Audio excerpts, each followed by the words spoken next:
alasannya, dia tetap salah.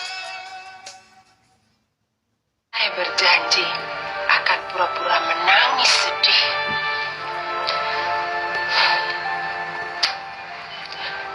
Papi dan Ranti akan saya bikin percaya bahwa saya merestui perkawinan kamu dengan Ranti. Yang sangat memalukan itu.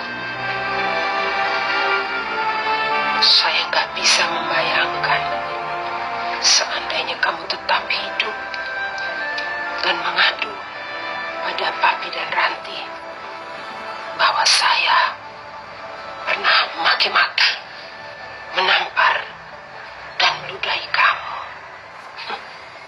Dasar.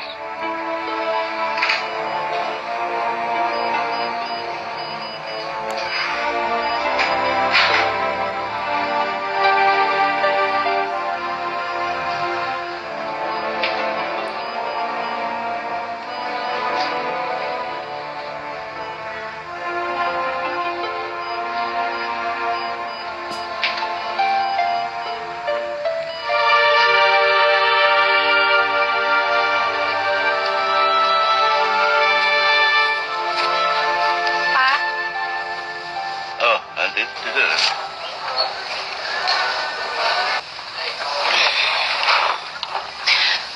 Pak, saya minta maaf ya. Saya malu banget nih sama Bapak atas sikap Mami tadi. Ya, seandainya Bapak bisa milih, saya ngerti kok. Kalau Bapak lebih suka punya menantu Lilis daripada saya. Ranti, takdir itu tidak bisa dipungkiri. Sekarang Bapak tanya, menurut Ranti, adil tidak Wahyu jadi suami Ranti? Ini masalah cinta, Pak, bukan masalah keadilan. Ranti, Bapak ini orang desa. Orang sepengetahuan Bapak mah, apapun yang dikerjakan oleh manusia, kalau tidak diridhoi oleh Tuhan tidak akan terlaksana. Makanya manusia harus tawakal kalau sedang mendapat cobaan dari Allah.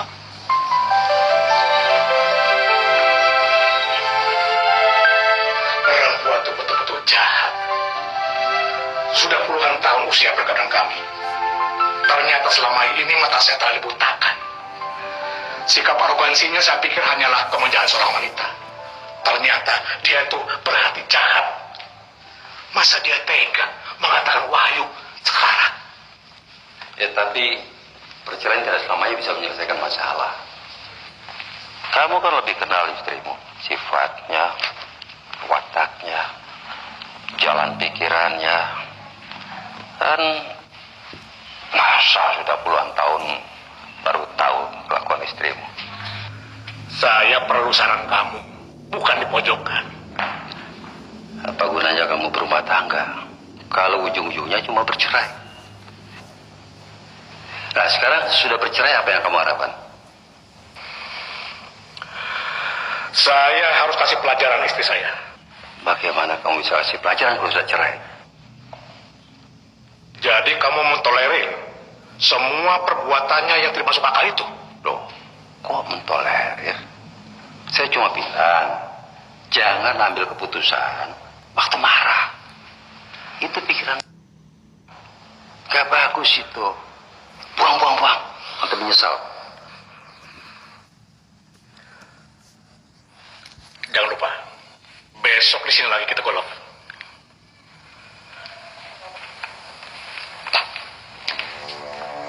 Saya paling tidak bisa melihat orang sakit. Apalagi orang itu adalah Wahyu. Saya dengar kondisinya sangat memprihatinkan. Saya juga belum sempat menengok. Tapi tolong pikirkan masa depan perusahaan Wahyu. Kalau keadaan Wahyu memang sangat parah, siapa yang akan menggantikan Wahyu memegang gabungan 4 perusahaan agrobisnis? Maksud kamu mau mengajukan diri menggantikan Wahyu? Tidak dalam waktu dekat ini. Kita tunggu tunggu saja perkembangannya. Kalau ternyata tidak bisa diharapkan, apa salahnya kamu mempekerjakan saya? Lugasnya seandainya Wahyu mati, begitu kan? Bukan saya yang ngomong, tapi kamu. Saya hanya coba menebak jalan pikiran kamu, dan ternyata tepat. Kamu memang menginginkan Wahyu mati.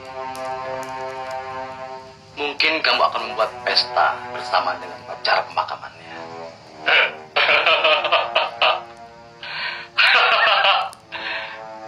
Jangan terlalu didramatisir.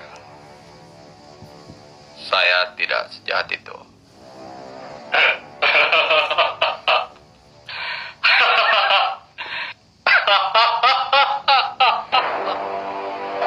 Makasih ya. Selamat siang. Selamat siang, Pak. Bisa saya bantu? Saya mau ketemu dengan Pak Budi. Bapak siapa? Arman. Oh, Pak Arman. Silakan duduk sebentar, Pak. Makasih. Misi, Pak. Ya, Pak Arman, utusannya Pak Wahyu ingin bertemu dengan Bapak. suruh masuk. Baik, Pak. Selamat siang. Siang. Perkenalkan saya Arman. Budi, silakan. Terima kasih.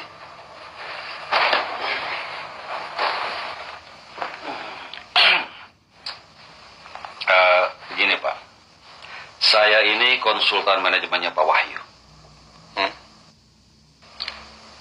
Sebetulnya saya tidak pantas datang ke sini menemui Bapak selaku Presiden Komisaris. Berhubung ada persoalan mendesak, maka saya memberanikan diri menemui Bapak. Persoalan apa ya? Mungkin kurang etis Pak, karena Pak Wahyu saat ini sedang dirawat di rumah sakit. Anggap saja etis. Teruskan. Kebetulan saya ditugaskan oleh Pak Wahyu untuk mengelola perkebunan dan pabrik pengolahan teh. Ada masalah penting yang harus segera diselesaikan.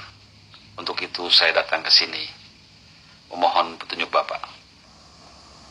Masalahnya apa ya? Saya menangkap adanya nepotisme dalam perusahaan. Celakanya Pak Wahyu dan Pak Misdi dalam hal ini ikut terlibat. Terlibat bagaimana? Pada awalnya Pak Wahyu menugaskan saya untuk melakukan reorganisasi manajemen. Hasilnya saya menonaktifkan Pak Karta selaku pejabat sementara kepala pabrik. Dan belakangan saya jadi semakin tahu bahwa Pak Wahyu melakukan itu hanya untuk kamuflase atas kecurangannya.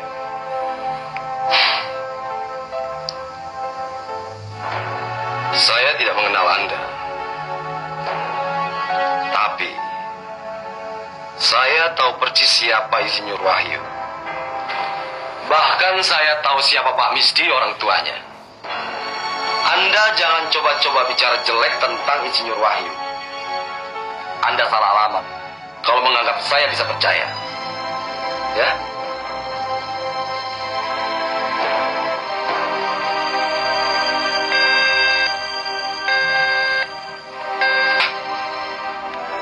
Ya.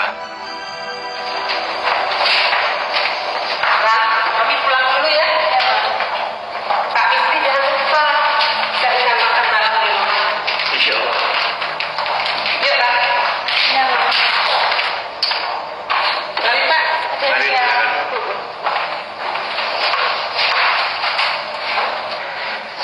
Pak, saya lihat Wahyu dulu ya di dalam. Iya, Bapak nunggu di sini saja.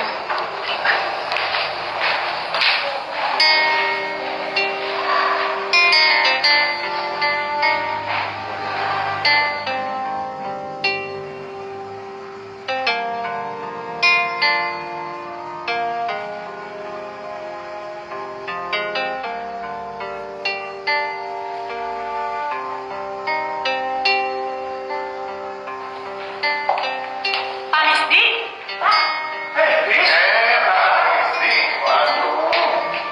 Kumaha ada mang? Alhamdulillah. Tapi Kumaha bisa sampai ke sini? Wah, panjang Pak ceritanya. Tadi saya sama Lilis ke rumah Bapak Insinyur Wahyu. Nah, terus Bu Mira bilang bahwa Bapak Insinyur Wahyu itu dirawat di rumah sakit ini. Kita langsung ke sini, Pak. Tapi bagaimana ya? Sebaiknya menjenguknya nanti saja. Kenapa tuh Pak Misdi? Kebetulan Ranti ada di dalam. Lah, kalau ada Neng Ranti di dalam malah kebetulan Pak Misdi. Kita harus menjaga perasaan orang lain. Ya, menjaga perasaanku mah sih Pak Misdi ini saya nggak ngerti. Kalau buat Lilis barangkali mungkin saja harus dijaga perasaannya. Tapi buat saya Pak, apa hubungannya? Kan boleh saja saya masuk Pak. Pak Misdi itu mesti tahu kita jauh-jauh dari kebun itu kemari. Bensin sekarang sudah naik Pak. Ada-ada aja Pak Misdi.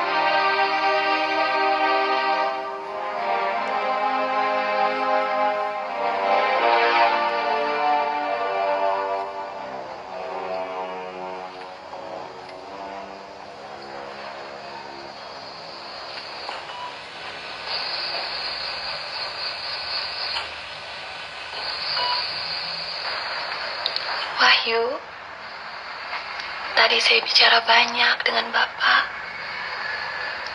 tentang keadilan Tuhan dan juga bagaimana orang harus sabar dalam menghadapi cobaan. Bapak juga mengajari saya tentang keikhlasan. Istri kamu memang dalam soal agama, Wahyu. Tapi kamu ajarin aku ya. Pak Karta. Ya, Neng. Maaf mengganggu, Neng. Kalau diizinkan, saya mau bicara sama Bapak Insinyur Wahyu. Bicara bagaimana, Pak? Bapak lihat sendiri kan, Wahyu masih koma. Koma? Maksud Neng Ranti teh Bapak Insinyur Wahyu tidak sadar. Tapi, kenapa tadi Neng Ranti ajak bicara sama Bapak Insinyur Wahyu? Dokter yang menyarankan, Pak. Jadi, untuk mempercepat proses kesadarannya, Wahyu mesti sering diajak bicara. Oh, begitu. Ya. Pantas ya tadi Pak Misdi itu melarang Lilis masuk kemari.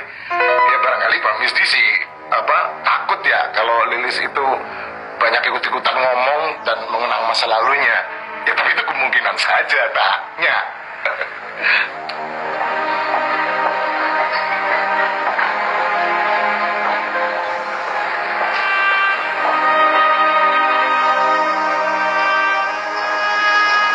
Saya mah tidak mengerti, Pak.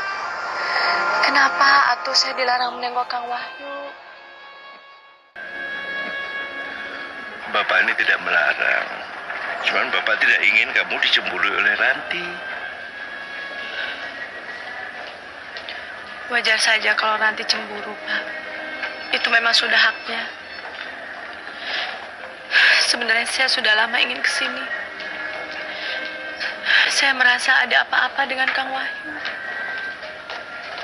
Sebenarnya bagaimana keadaan Kang Wahyu, Pak? Parah, Lis. Kepalanya kena benturan keras. Sampai sekarang masih koma. Tulang punggungnya patah. Mungkin kalau dia sembuh, ya mah bisa lupa.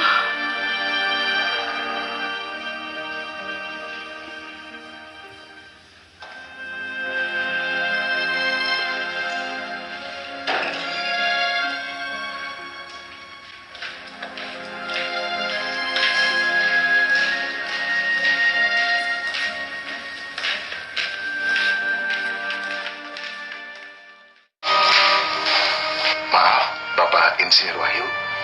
Saya Karta Sasmita. Tadi Neng Ranti bilang bahwa Bapak Insinyur Wahyu itu harus banyak diajak ngobrol. Tapi saya bicara sedikit saja Bapak Insinyur Wahyu. Tolong kembalikan jabatan saya sebagai kepala pabrik dan kepala perkebunan ya Pak ya. Saya yakin Bapak Insinyur Wahyu pasti mengabulkan.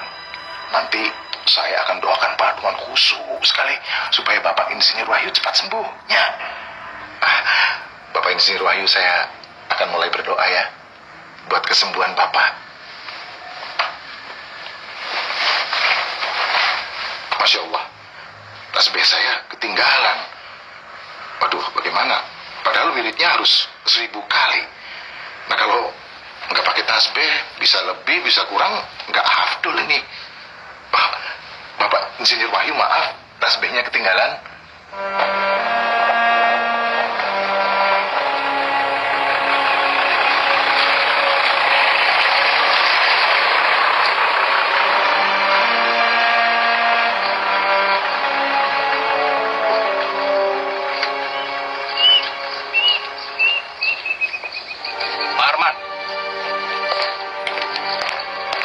Siapa ya?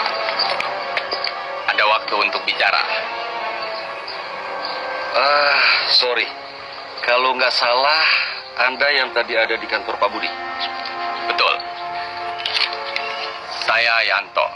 Kebetulan tadi saya ikut mendengarkan pembicaraan Anda dengan Budi. No. Bukan pembicaraan. Tepatnya tadi saya telah ditegur keras oleh Pak Budi. Nampaknya kita punya banyak persamaan. Bagaimana kalau kita bicara di tempat yang lebih baik? Oke.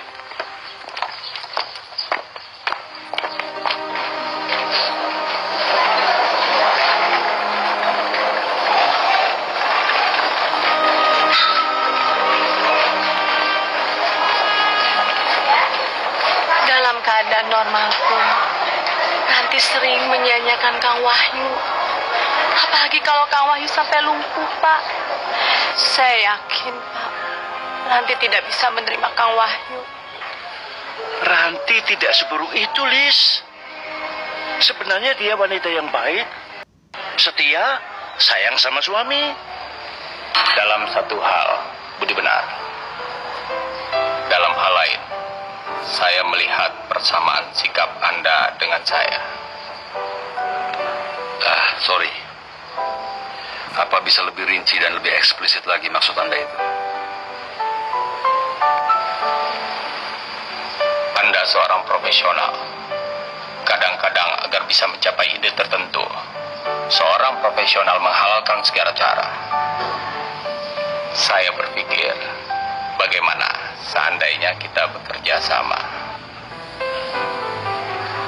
Bekerja sama dalam hal apa? Banyak yang bisa kita lakukan. Saya rasa momennya sekarang sangat tepat. Wahyu sakit parah. Gabungan 4 agrobisnis dipastikan sedikit goyang. Bagaimana kalau kita berdua masuk? Apa rencana Anda? Memperbaiki, bisa juga menggusur. Well, kita bagi tugas. Anda memperbaiki dari dalam, tapi kasih saya peluang menggusur dari luar. Deal.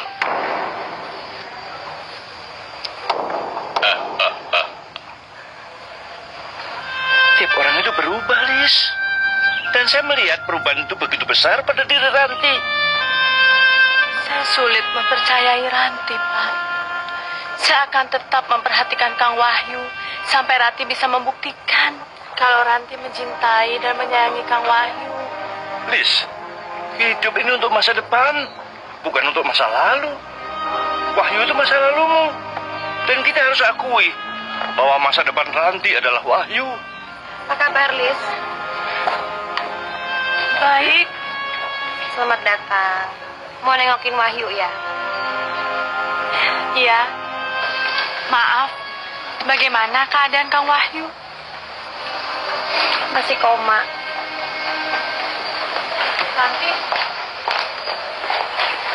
separah itu? Pantas saja selama ini perasaan saya tidak enak. Iya. Kata dokter, dia mesti sering diajak bicara. Kalau memang Kang Wahyu koma, bagaimana bisa diajak bicara? Menurut dokter, semakin banyak diajak bicara, semakin mempercepat kesadarannya. Iya, saya senang Lilis mau bantu bicara supaya bisa memulihkan kesadarannya. Ya biar gimana kan, kamu dulu pernah akrab sama dia.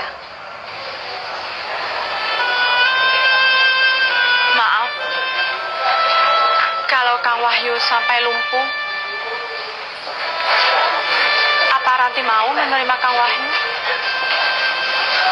Apa alasan saya nggak mau menerima? Maaf, Ayo, sebaiknya kita tengok Wahyu.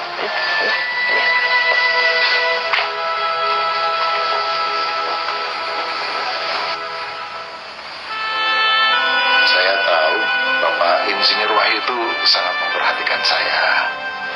Nggak mungkin Bapak Insinyur Wahyu itu membiarkan saya dihina orang, bahkan jadi bahan tertawaan orang-orang desa karena tiba-tiba jabatan saya sebagai kepala pabrik dan perkebunan itu dipecat, Pak.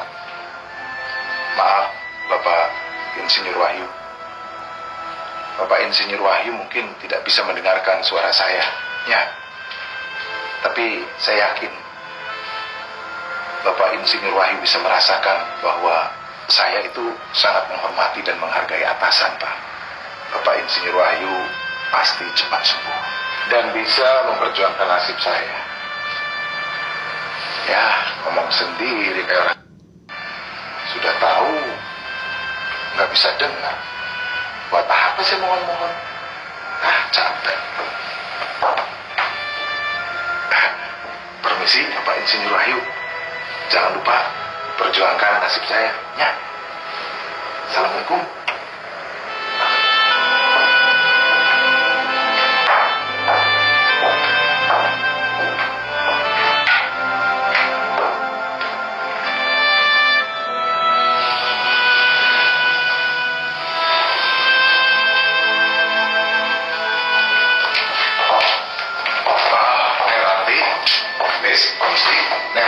Saya ikut prihatin atas keadaan Bapak Insinyur Wahyu, ya. Makasih. Lis, Kadir. Lilis teh sebaiknya nggak usah ikut masuk ke dalamnya. Memang ada apa Kak Karta? Keadaan Bapak Insinyur Wahyu itu gawat. Saya sendiri melihatnya nggak tega, cuma. Kenapa? Lis, masuk yuk. Ayo. Mesti itu Lilis mestinya Pak Mesti cegat supaya nggak masuk. Kalau dia masuk nanti ngeliat Bapak Insinyur Wahyu terlentang begitu lalu dia pingsan gimana? Kalau pingsan mah ya ditolong atuh. Ini kan rumah sakit. Itu aja kok repot. Lah, memang dasar repot. Itu aja, aduh. Mahal, masih teh.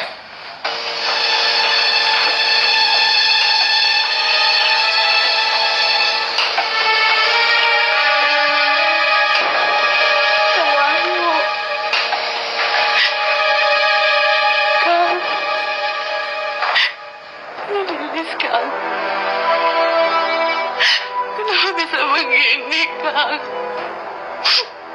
Tentu saja setiap saat Lilis mikirin Akang. Katanya Akang begini. Bangun, Kang. Kang bangun. Kang bangun. Lis, jangan, Lis. Nanti Wahyu tambah sakit.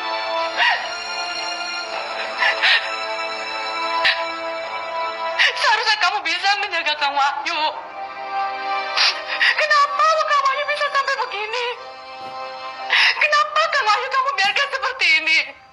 Saya nggak terima, Ranti. Saya tidak terima.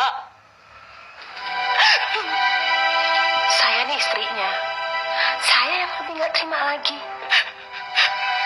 Lis, ingat ya, kamu tuh di sini tamu. Jadi kamu tuh harus tahu diri, ngerti? Kang. Kang. Bangun, Kang. Saya memang banyak melakukan kesalahan, Pak Misti. Seharusnya Pak Karta itu ikut prihatin. Ya, ikut prihatin. Saya ini sangat-sangat lebih dari prihatin, Pak. Sumpah. Pak Karta tidak pernah mempedulikan orang lain. Pak Karta hanya memperhatikan diri sendiri. Coba, Wahyu itu bukan direktur dan tidak ada hubungannya dengan Pak Karta. Saya yakin Wahyu mati pun Pak Karta tidak akan peduli. Masya Allah, ya nggak begitulah, Pak Misdi. Aduh, Pak Misdi itu jangan salah sangka begitu. Saya ini sekarang sudah menjalankan sholat, Pak Misdi. Orang yang menjalankan sholat itu harus tahu mana yang baik, mana yang enggak. Mana yang haram, mana yang halal. Enak aja ngomong Pak Misti. Wahyu bangun, Kak. Siapa yang melakukan ini, Kak? Siapa? Saya tidak sanggup mengatakan seperti ini. Kamu. Please, jaga perasaan saya ya. Tolong keluar sebentar, saya mau bicara.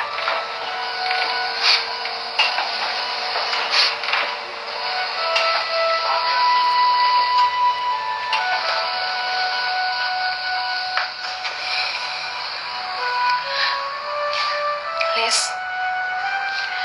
saya tahu kamu dulu pernah akrab sama Wahyu. Tapi saya ini kan istrinya. Apa kamu gak malu nangisin suami orang? Saya tidak yakin kamu akan bisa menerima Kang Wahyu, Ranti. Kalau Kang Wahyu cacat, lumpuh seumur hidup, saya percaya kamu akan membuangnya seperti sampah. Karena tidak ada lagi yang bisa diharapkan dari Kang Wahyu. Kita ini kan baru kenal ya, Liz. Tapi kok kayaknya kamu tahu banget ya tentang siapa saya. Bahkan jauh lebih tahu daripada saya sendiri. Liz, kemungkinan yang paling pahit pun udah saya perhitungkan. Meskipun dia dalam keadaan sehat maupun cacat, Wahyu tetap suami saya. Jadi kamu gak berhak menakar cinta saya sama dia.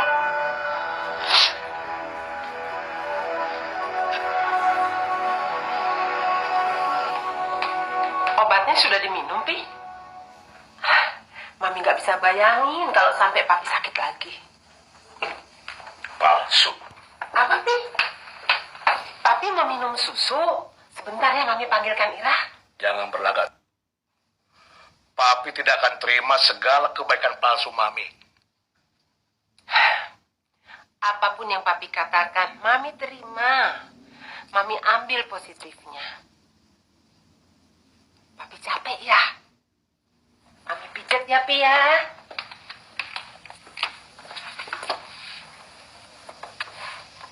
Terus terang saja, Ma. Puluhan tahun kita menikah. Tapi baru akhir-akhir ini, Papi menyadari. Kalau Mami itu sebetulnya tidak pernah Papi kenal. Papi nggak kenal Mami. Nggak kenal bagaimana? Masa sama istrinya sendiri nggak kenal?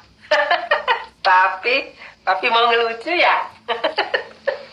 Yang bermain komedi itu kan Mami. Emang, sekali lagi Papi ingatkan, Mami harus berubah. Berubah? Berubah bagaimana, Pi? Papi kepingin Mami muda kembali seperti dulu ya? Boleh. Papi mau gaya yang bagaimana? Marilyn Monroe atau Sophia Loren?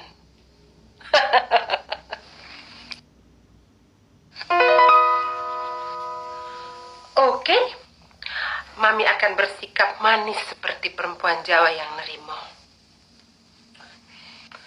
Menjadi apapun Mami, Papi sulit menerima selama Mami tidak jujur terhadap kenyataan. Soal Wahyu lagi.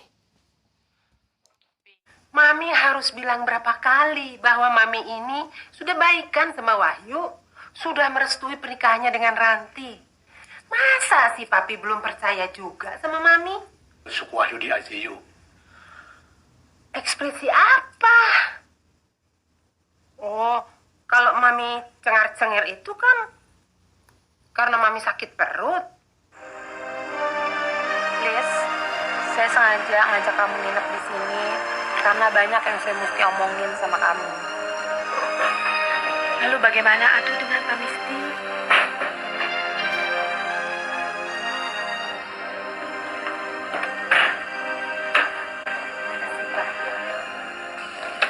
Kayaknya sih Pak Misdi nggak enak ya mau ketemu sama Mami. Nggak tau lah. Soalnya semenjak Wahyu di Oknam, dia selalu nginep di rumah sakit. Apalagi sekarang ada Pak Karta. Yuk. Papi yakin, Mami masih tetap akan menganggap Papi suami. selama papi masih bisa menguntungkan Mami. Pi, kenapa papi berpikir begitu? Mami tuh cinta sekali sama papi. Cinta, Pi. Cinta? Iya.